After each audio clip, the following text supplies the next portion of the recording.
Good evening, everyone. Thanks for joining the award-winning podcast To Hull and Back, sponsored by Old Zoological Bar and Kingfisher Quality Fish and Chips. You can find both of those in Hull. I'm your host, Nathaniel Whitto, and tonight I'm joined by Will and Ant. And sort of a few things to debate this time because we only had the draw, one of our first of the season. Well, that's not actually true. We've had two. So, Will and Ant, how are you feeling? And just let's launch straight into it. 5 unbeaten, so it's well so far, isn't it? I'm all right. I thoroughly enjoyed it, to be honest, for the most part. Mm-hmm. Anything else, Will? Just enjoyable? Well, for the most part, I mean, the reason I didn't enjoy it was nothing to do with any of the players on the pitch. It was someone else on the pitch. But apart from that, I thought it was I think if you were neutral, it was a good game to watch, to be fair. Well, I mean, perhaps we want to start off on a more positive note, but should we just rip the Band-Aid off? And you showed me your notes you wrote in the game. Again, that's like 6 games in a row we've had an awful referee. And it was the same one who didn't disallow the Nathan Ake goal for Man City. That was clearly offside the other day in the VAR.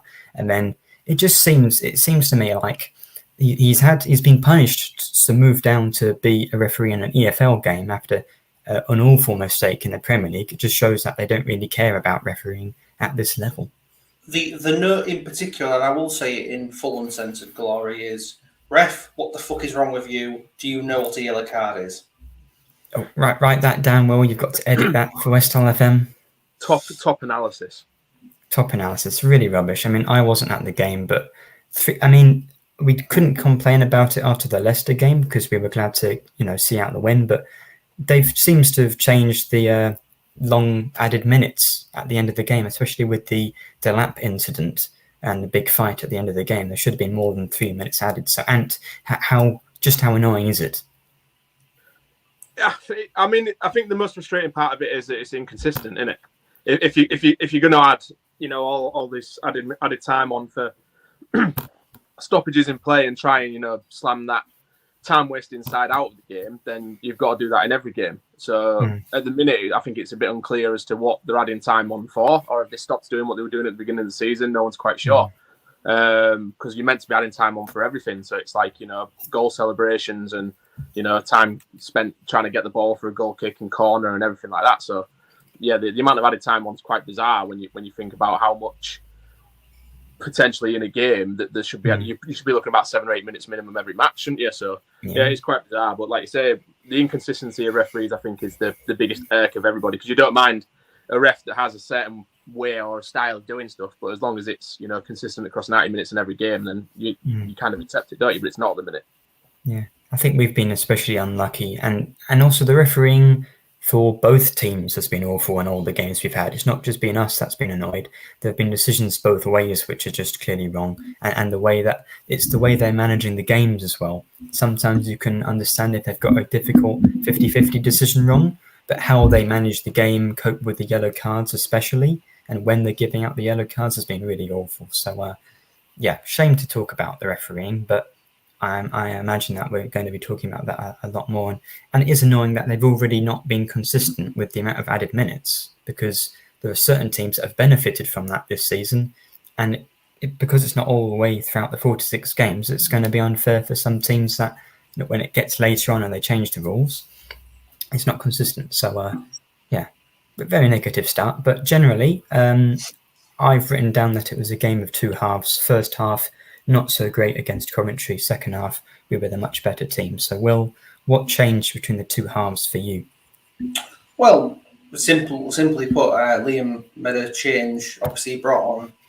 Vinagre didn't have an awful game, but he wasn't playing great either, I don't think. But he made the change and brought on Christie at half time. And he sort of changed it up front, and Delap was more central as the half wore on, and I think that was what helped, because Coyle on the left seemed to give Vinagre a little bit more, not Vinagre, Philogene, a bit more sort of like partnership. There was a bit of a better partnership between the two. There was a lot more overlapping between the both of them than there was with Vinagre on the pitch, and I think that helped a lot. It just felt like, I think it was held by the fact that as well that Coventry kind of took the foot off the gas, and it allowed us to pressure them a bit more. I mean, I don't know how many shots we had in that second half compared to the first one, but it was definitely a lot more. And do you agree with that it was a poor first half, much better second half?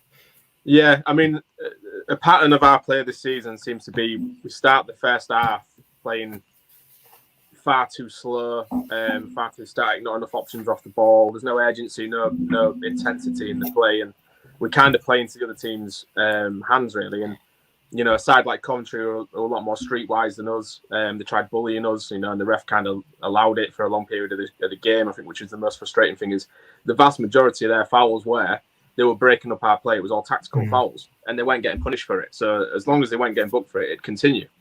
But that being said, we were just so slow on the ball. And when you do that, the opposition, when they're going to press high and try and force you into mistakes, they're going to gain confidence from the fact that we seem to be out of ideas and not having that movement off the ball, that we didn't see him up for it. And, they get a goal from really poor defending on the set piece, and then they've got something to hold on to. And all of a sudden we're behind again in a game where, we've said that so many times this season, where we're having to come again from behind. And it seems to take us conceding a goal to boot us into action, which is the concerning thing. But like I said, the changes at half-time really did change it. We came out a lot more positive, and I think we controlled the game pretty much from the whistle in the second half onwards. And there was only really one team that was going to go on and try and win that game. I think Coventry were happy for the point, especially when obviously we scored. They didn't really commit again, did they? They were happy for the point, whereas we kept pushing. But, at the end of the day, you look back at it, and Coventry were a side who finished in the top 6 last season. They're going to be a side, once it clicks from this year, that will be in and around the top 6 again. So to come away with a point, especially from, again, a goal behind, I think we've got 7 points from losing positions this season, which maybe we need to change. But, it's showing character in the squad, and that we're not going to give up, and we'll play till the last minute. So, yeah, positive end to the game. But, we just need to start games in that fashion, I think. Yeah, I mean, you're right about the yellow cards, because I think there were 4 or 5 for Coventry defenders and midfielders in the last 10 minutes by that point. Yeah, they'd made the first yellow card was in the 80th minute. Yeah, they'd made 10 fouls by half-time, and they finished the game with about 23. I don't think I've ever seen so many fouls committed in one game. And when they got their first yellow card, pretty much the entire East Stand around me cheered like a goal. It was bizarre. But you know what I mean? It was one of those games where the fans were perplexed as to how they were getting away with what they were doing. And I think the Cov players were probably like, I don't know what this ref's doing, but we'll just keep doing it, lads. How did Binks stay on the pitch after elbowing Delap in the back of the head, pretty much? Yeah, it was all over the back of him. And then didn't get Connolly and Rosini get booked from that? I think Connolly got booked from that. I don't know if he'd said something or if he'd just mistaken identity, because he similar height to Slater, and Slater body him, takes it to another level. It's the sort of thing Connolly would do, isn't it?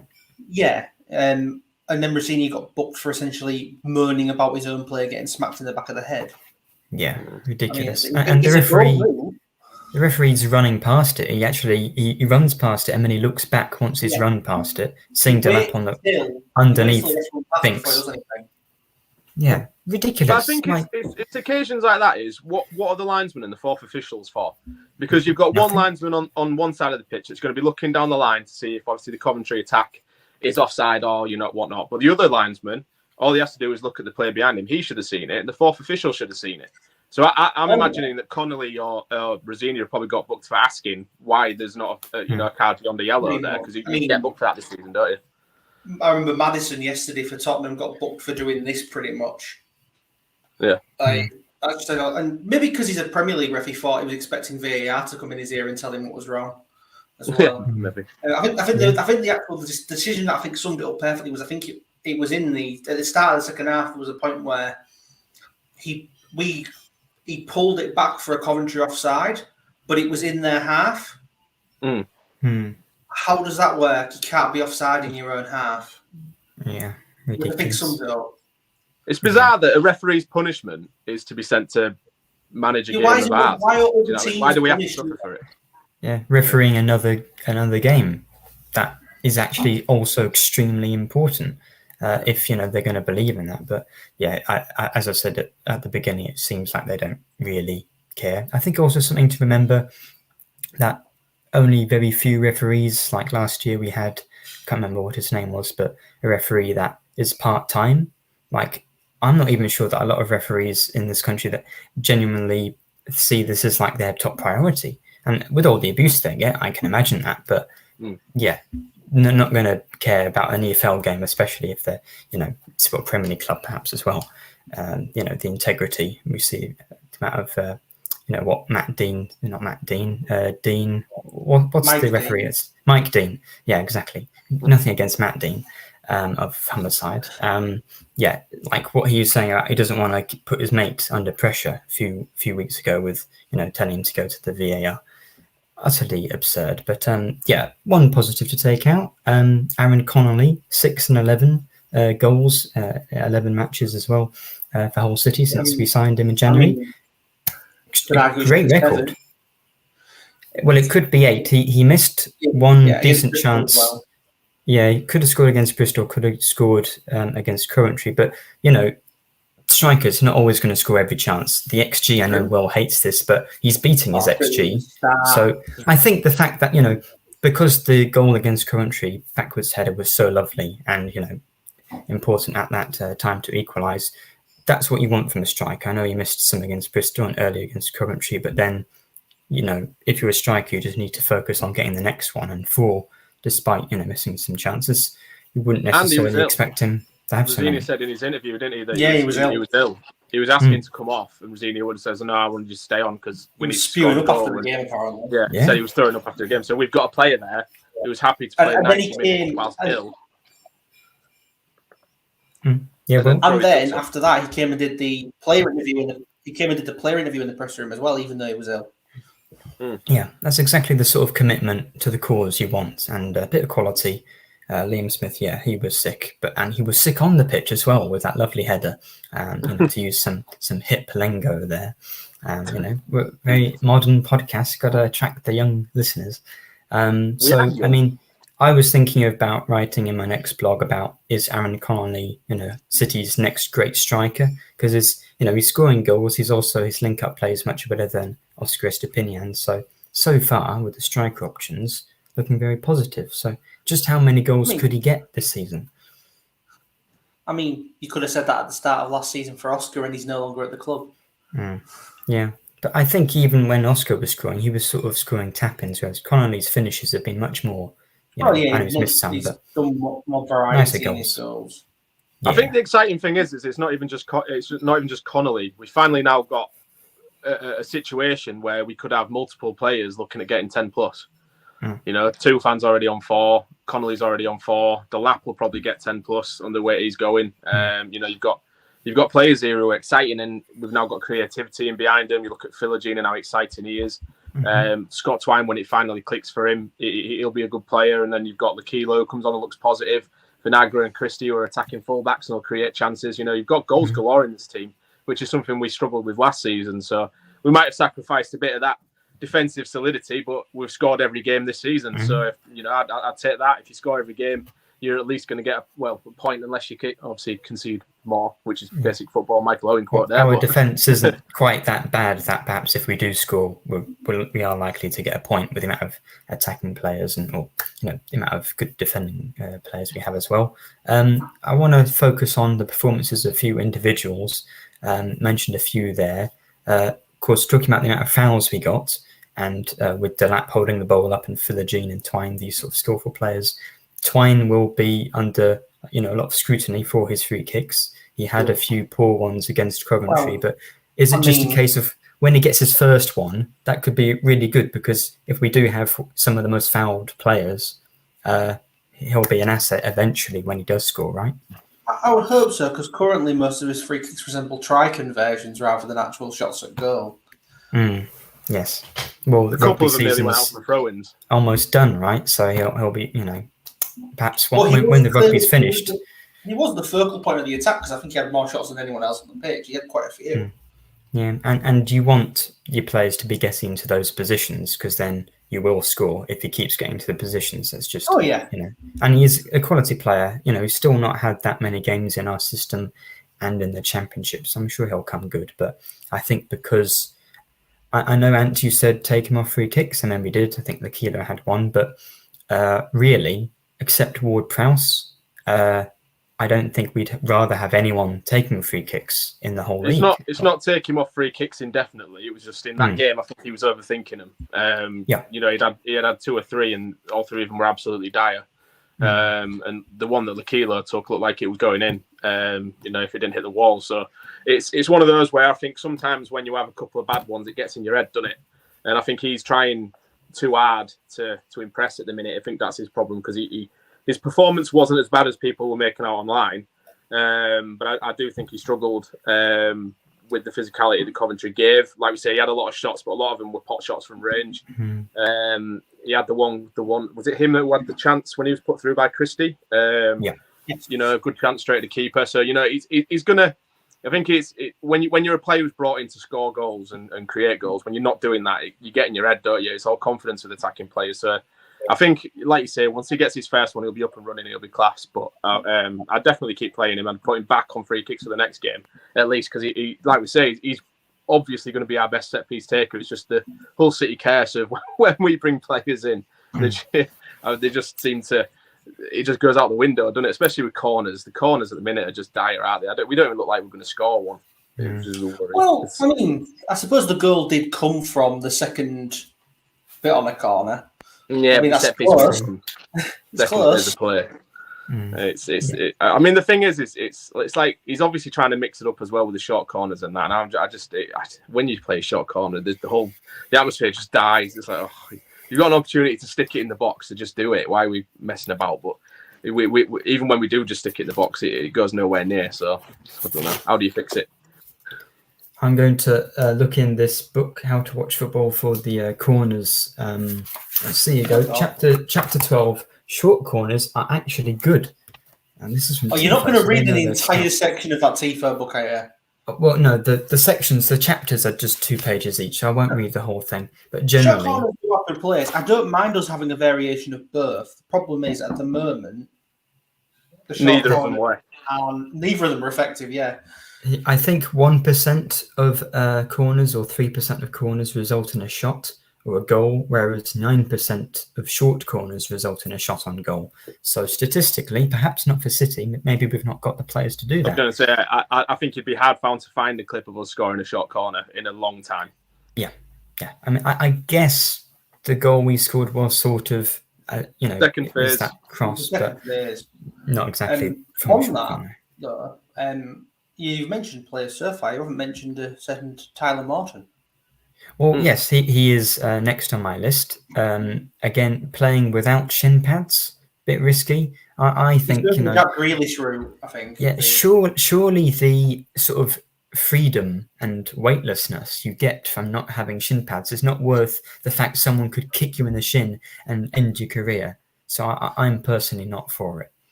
I mean, it worked last night because he got an assist. Yeah, well, it did work. It was a lovely cross to. And he had a very good. When he came on, that was the point. When he came on, that was the point where the pressure completely went to City's way. I think. Like in the second half, they had a couple of chances early on in the second half, and then when Seri went off on the hour mark for Morton, from that point on, I don't think Coventry had another shot, at least on target, definitely. So I know we do love Regan Slater, but would we? I mean, perhaps he's not fit enough. He's just had. That was that half an hour was the only sort of minutes he's had this pre-season and the season. But when he's fit after that sort of short display, do we think he really would be in above Slater, perhaps? I think the problem is with Slater this season, and I was saying this to my uncle I went to the game with after the match, is Slater's unfortunately a victim of the system this season, because last season we played him higher up the pitch and he made late runs into the box. We played him sometimes off the left. So he get into the box and he scored goals. But this season we're playing him a lot deeper. He's having to sit alongside Seri to make short for the extra striker that we put up top. So we're not seeing those trademark Slater runs into the box and those goals. Or he's not getting the attacking contributions that he wants. But you get that work rate from him, that sort of industrious, no nonsense approach to defending that he gives you, box to box, high energy. So he's perfect to put alongside Seri. It's just like you say, you just miss his attacking threat, don't you? Which obviously we saw last season from him. But I don't know if you can play Morton and Seri in the same team, because I think it's a case of like what we had with Ryan Woods and Seri, where Morton's a lot taller and a lot more physical, I think, but they're both similar players in terms of they want to drop deep, get possession, and be that link rather than the one that pushes forward. So it's hard to put Morton in, but I think you'd put Morton in above Seri, I think, if you wanted to have a more physical game, because I think he offers you a bit more in terms of, being able to, be a bit more physical in defensive sense, whereas Seri's more of a control the game kind of guy, isn't he? But this is the thing. We've got such an abundance of options this year that we didn't have last year. So all these are really good headaches to have. But you just, you're glad you're not Rosini trying to fit these players in. Yeah. Okay. Well, that's Tyler Morton. Do we want to get on to perhaps the most exciting debutant at the game? Jayden Philogene, £5 million signing from Aston Villa, and no goals or assists, but set up Morton for the assist and showed lots of tricks and quality on the pitch. So, Will, what did you think of his debut? I thought he was very exciting, as you say. He was a very tidy player. He was a little greedy at times, I would say, but he clearly has ability out wide that we've not seen for a little bit, the way he plays. So it'll be nice to have a bit more sort of unpredictability going forward with him in front. And thoughts? Yeah, no, it's really exciting, isn't he? I think he's the kind of winger that every side wants in their team. He's direct, he's tricky, he goes either way. He's the kind of player that gives defenders nightmares because they don't know which way he's going to go or what he's going to do. And you need that kind of unpredictability in your team, because then if for example Coyle makes the overlap on his side, but then there's Twine on his inside, the defenders don't know where to commit because they don't know what he's going to do. He's either going to run at them, take them on, get in the box, or pass it to one of those two. So you have them second guessing themselves, and that's the kind of player you need in your team, because he's going to win you so many fouls, so many penalties. He will create goals. He'll score goals. And he's really direct. He puts us on the front foot. So if we're wanting to play a more aggressive, attacking front foot kind of system, he's perfect for that. And like I say, it's good that he's completely different kind of winger to the ones we've already got, because it means we've got variation, we've got flexibility. Because I thought the Kilo came on and made a really good impact too. So you've got plenty of options now in these wing areas and slash number 10 slash striker, wherever we're playing all these players at the minute. And you're only going to see the likes of Connolly, Tufan and Delap, sort of thriving off these players that we've got in behind now. It's I think Wednesday night's going to be an exciting one, because there's so much attacking talent on both teams that it's got the potential to be a 4-all. So it'll obviously be a 0-0. But it's it's going to be a really interesting game, I think. Yeah, I'd agree with that. And he's a proper winger as well. We'll give you width, because Twine is really an attacking midfielder. And was Twine at times actually playing in the middle with Delap out wide? Yeah, he played. I think he slotted in the number 10 most of the game, didn't he? He did the Tufan role. Twine was sort of the Ozan replacement, pretty much. Yeah, so I think Philogene on one wing, because when we had Traore and Twine on either wing, that doesn't really work, because I think you need Traore's not a wide man. Side. No, and neither is Twine. Neither is Twine, but Philogene certainly is. So, of course, same with Twine. Him and Philogene, and of course Delap as well. Young players. But I mean, with Philogene's debut and Delap's 2 goals so far, they've started well. But it is quite exciting how many exciting young attacking players. In Connolly's only 23, 24. So I think the future is very bright, and hopefully they mould together as a team later on into the season. But talking about wingers, I thought it is relevant because he did play against Leeds today, and that is our next opponent. I want to mention my favourite player, Ryan Longman. I promise I won't be doing this every week, but he was actually Moore's best player against Leeds. And this is an interesting tactical question. Should we go a bit more direct or more defensive like we did against Leicester against Leeds? Because, well, mind you, it didn't exactly work for Millwall, their direct side. But I was talking to a Leeds fan saying that they struggle against a low block, and we were able to frustrate Leicester and win a sort of scrappy game. So what's the best way, do you think, about playing Leeds on Wednesday? Play how Racine wants us to play. Yeah. So you just think it's important to keep that consistency? It's a home game, so I don't want us to be defensive.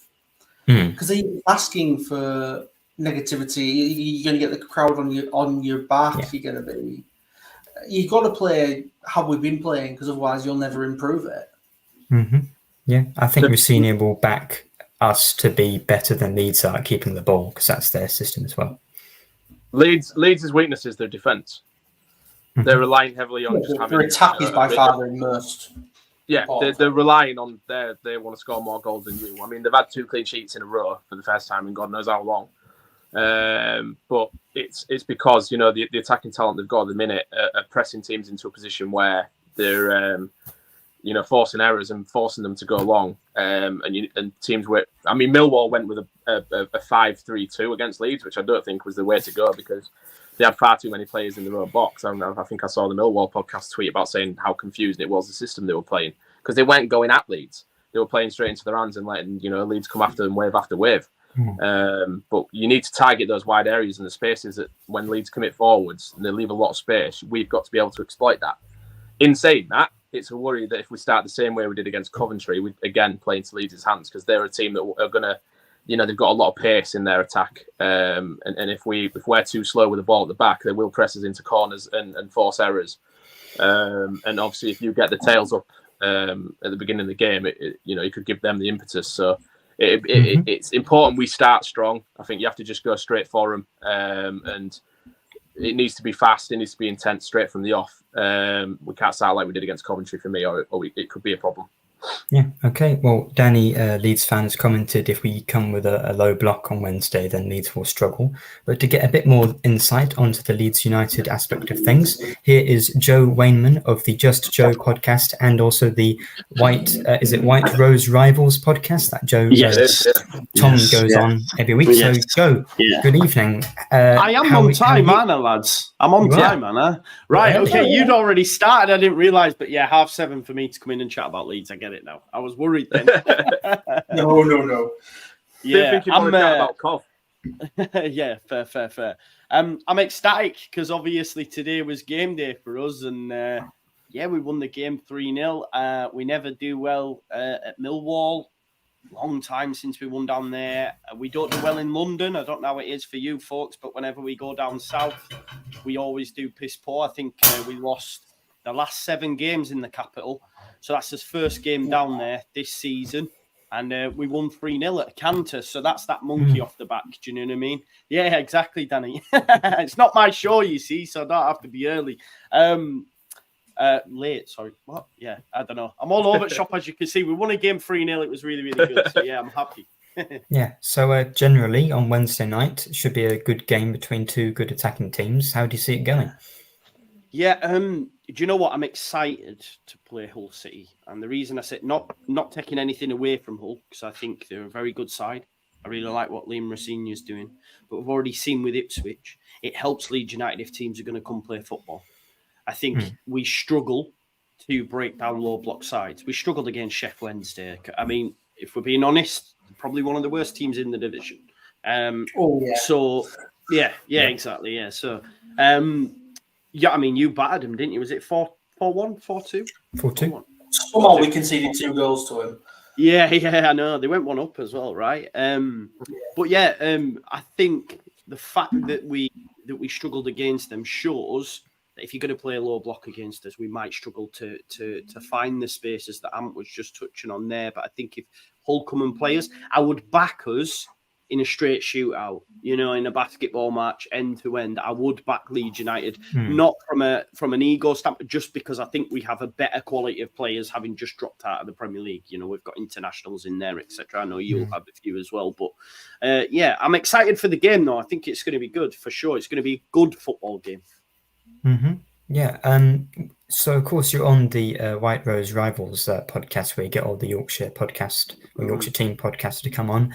I think there's always a bit of debate when Hull play Leeds of whether it's actually a derby or if it's just a rivalry or what is it. So Will, you don't think so? Joe, what are your thoughts on this? Because I mean, he's riding a Yorkshire, right? You're Yorkshire, right? Yeah, like.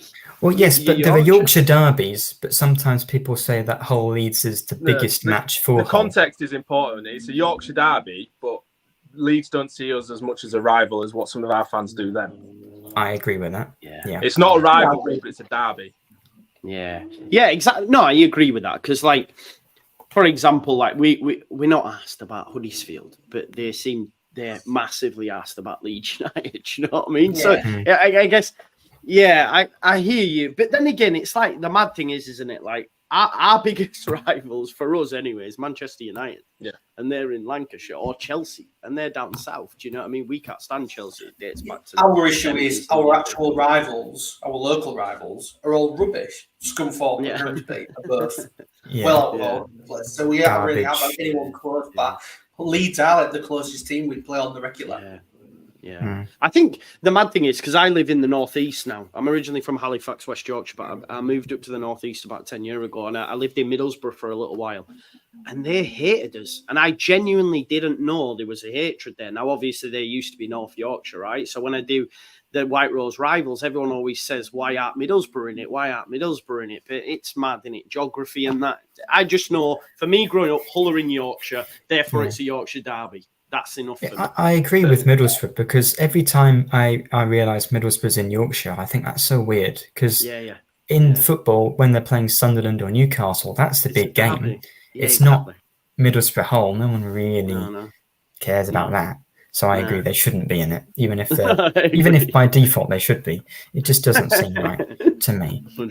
So Joe, on this podcast, well, certainly I do. I don't know about everyone else, but we like to do a combined lineup that I've made between the Hull and Leeds players. And you were talking about this one is probably the most controversial, because I've put a player in, or two players in the same position, because I can tell you already, Joe's not going to like this one. Well, we don't know I can't lie. You've been very, very favourable there, mate. I can't lie. Oh, yeah. Okay. So for audio listeners, I will read it out. So we've got Meslier in goal, Sam Byram, Stroik, Jones and Coyle, Seri and Ampadu, Connolly on one wing, Philogene on the other, and up front we've got Pirot, and then we've got Rutter and Tufan. I do this based on availability. We don't know if Tufan's going to play, so it's Rutter then. If Tufan was fit with 4 goals, perhaps he would be in, but I think Rutter scored a very nice goal against Millwall today. So thoughts on this? Because it's kind of even. Yeah, I'm without. I'd give you Louis Coyle just because he used to play for Leeds, and that's about it. I couldn't bring myself to put. Into him, Joe. We do. I don't like Luke Ayling. I couldn't dare put him in. I just couldn't. I couldn't do it. So that's why Spence might be fit though. Spence might be fit for Wednesday. So Jed Spence obviously gets in most championship sides. I think he improves us massively. But I'll give you Louis Coyle. Maybe Seri as well, because look, Gray's only 17. But don't get me wrong, like that kid's gonna have an amazing start. But I think the most for me, the most exciting area is the front four for Leeds United. You've got Somerville, you've got Nonto, Dan James even off the bench today, Jadon Anthony off the bench. The squad's just looking so much stronger. It's going to be interesting to see if he switches it up actually Wednesday, because we bought Kamara and Gruyev as well. They came on and got minutes today. So, but yeah, I'd put in Joe Rodon over Jones as well, just because he's an international. Yeah, fair enough. What I do, because I do it in my blog, so I want to see how it progresses over the season. I sort of do it on form as well, rather than Jed Spence, obviously a very good player, but he's not he's not started this season. So I think Cole's got to be in, or Luke Ayling it would have been. Yeah. Here's an interesting question: Hull versus Leeds playoff final this season. That'd be a very good game. No, it's going to be Hull versus Leeds. Automatics, just to be. Hull and Leeds. No, that would be good. I'd take that. Will I don't want the playoffs. I hate the if I could choose with winning the league or guaranteeing winning in the playoff final, I would take the playoff final over winning the league. Absolutely, every time. Wild. Yeah, but I just would rather get second than be in a playoff final, because you might lose it, and that's just horrible, isn't it? The stress of getting that. Leeds don't have the greatest playoff record either. No, we don't. No, we've done fairly well recently, haven't we? Yeah, we've done all right in playoffs, so we don't mind them. No for us, then you can have that, lad. It's a no from me. A few things. Marcus and Danny are saying that Jed Spence is out again, injured. I must admit, I did have to shoot straight off after the game. I know he was majored out for this game, unless Daniel Farker after the game has said he's also going to miss Wednesday. Then they'll know more than me, because they'll have heard it. So yeah. And then also Harry Warding is complaining that Greaves wasn't in the team. I think, Jones has got an assist this season, and I saw a lot of praise for him against Coventry, so that's why Greaves isn't in there. He can't be in every week. So, Yes, he can. I mean, well, you've got more stick on this episode. It's your choice, Stefan. You can be in every week if you want. Yeah, so I think Sari's been in every week. And then maybe even Kyle's been in since perhaps even the first match or the second match. So he's done quite well. And of course, him and Dan James both kind of similar, opposite teams, academies. So both of them will be looking forward to the game, especially. Is there anything else? Did Dan James come through your academy? Did you say? Yeah, he came from us to Swansea. Yeah, he's from Beverley. That. Oh, yeah, right, okay. I know his dad was a Leeds fan. His dad passed away. I think it's a different situation to the Liam Cooper one, because Cooper came through us as well. Right. Was many pictures of him wearing City shirts growing up. Was clearly a City fan. And then went to Leeds and was like, I've been a Leeds fan all my life. He was also clearly English as well. And true. Yeah. I've always been a Leeds fan. Is there anything else we want to mention about the whole Leeds game, or shall we go on to our predictions? Because none of us got the Coventry one right. To know if Joe's worried about the potential pairing up of Philogene versus Luke Ayling, because I feel like that was the best debut I think I've seen from a City player in a long time against Coventry. He looks phenomenal, and I think that the pace, especially in the trickery to go either side, might have Ayling sort of like a deer on roller skates kind of thing. Yeah. I mean, look, Luke Ayling's legs have gone. There's no hiding the fact. He is a bit all over the shop at times. Leeds fans have I think for me personally, because I love him, you see. So it's hard for me to.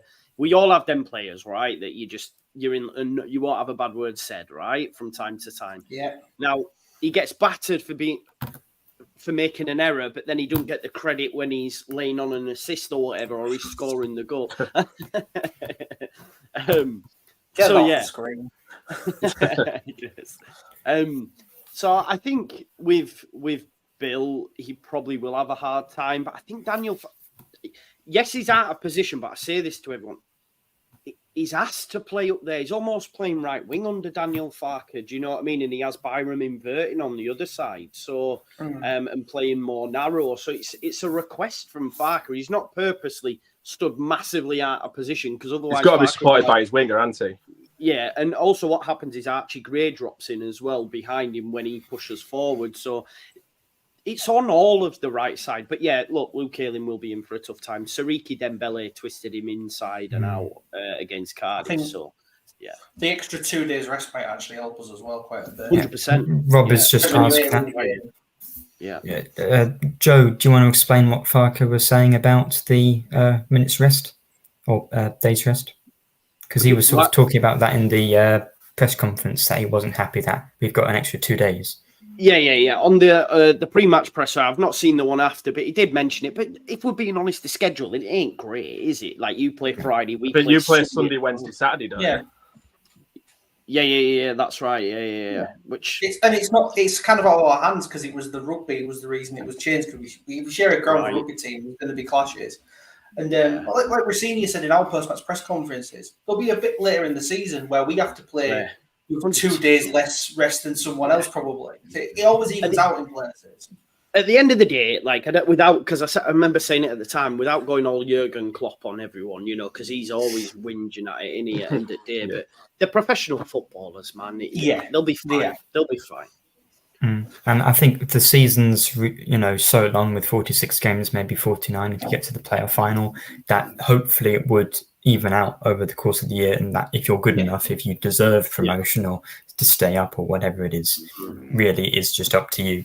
These things are annoying, but maybe they can use that as motivation. Sorry, if you can hear a little grumbling, my dog's snoring. Okay, I don't know if you can pick it up. That's all. Sorry. I don't know. Harry's thinking that Philogene is going to tear Ayling a new one, and then Danny said that maybe is that Shackleton? Jamie Shackleton? Yeah, Jamie Shackleton. Yeah. Right back. So I can't see that. I think Luke Ayling will keep his spot, just because he's played every single minute. Ideally, he could do with the rest, but he's the captain as well at the minute, so I don't see him he'll be fine, Luke. Mm-hmm. Yeah, well, I agree with you that the sort of basketball, perhaps, aspect, Pirot and Rutter back off, two great goals or two great goals for Pirot and then one for Rutter against Millwall. And, maybe the fact that they've had that game more recently will mean that they're in better form. Of course, we just drew.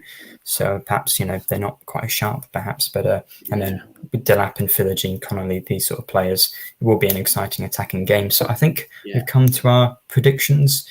All of us predicted at the podcast we'd beat Coventry, so no points for us in our little league table. Will, I don't think you're going to be proven right this time, but do you want to just do your prediction first? I've got to do it until we do it. So, anyway, Hull City winning 3-0.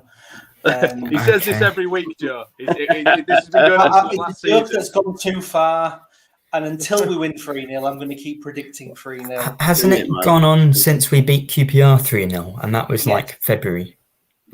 So it's been a long time. Too long. My actual feelings, I think it'll be a score draw. But I'm predicting 3-0 because I have to. Yeah. Mm-hmm. And thoughts? See, I hate this game because I've got my in-laws are Leeds fans, and I work with so many Leeds fans. There's a lot on the line for me in this game, and if we lose, then I'll have to go into hiding for 2 or 3 weeks. But what worries me is that when I was watching the Leeds game today, is the spaces they find out wide and in sort of that number 10 area. Really worries me because that's been our weak point, I think. The area of the box just on the outside where the midfield should be protecting. I feel like it's far too easy for teams to do little link-up plays and getting behind from that sense. And to look at the pace that Leeds have got and getting behind it, that really worries me. But saying that, Leeds' weakness is the defence, and we've got ample attacking talent that have scored plenty of goals so far, and we scored every game this season. So, in theory, it could be like a 3-3, 4-4, but it'll probably be a 0-0, won't it, with hardly any chances. I'm going to go for a nice safe bet. I'm going to say 1-1. Yeah, that's reasonable. The two Leeds fans in the comments are saying 2-1 Leeds. Wally Deft says 3-1 Leeds, and then Harry saying 2-2. Joe, 2-2 is a common score at our stadium in a whole Leeds game in recent years. It is. There's usually quite a few goals, isn't there? I think that was the last time we scored against Leeds at home was 2-2. Yeah. I think for me, I don't. We've had 2 clean sheets on the bounce.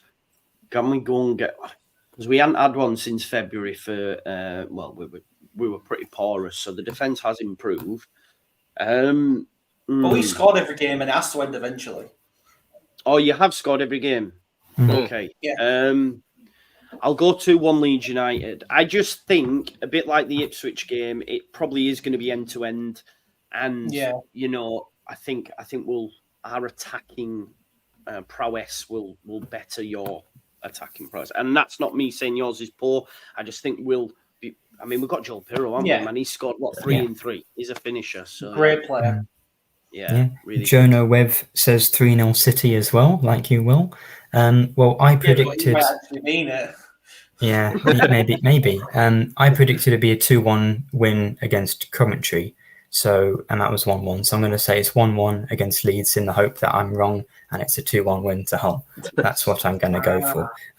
I did have a stat I was going to read out at the start, but I'll just ask, Joe, I'm going to ask you not to answer it if you know it, and maybe you can answer it at the end because I feel like you're more likely to know than the other two. This memory is not good, mate. It's like a goldfish. I won't know.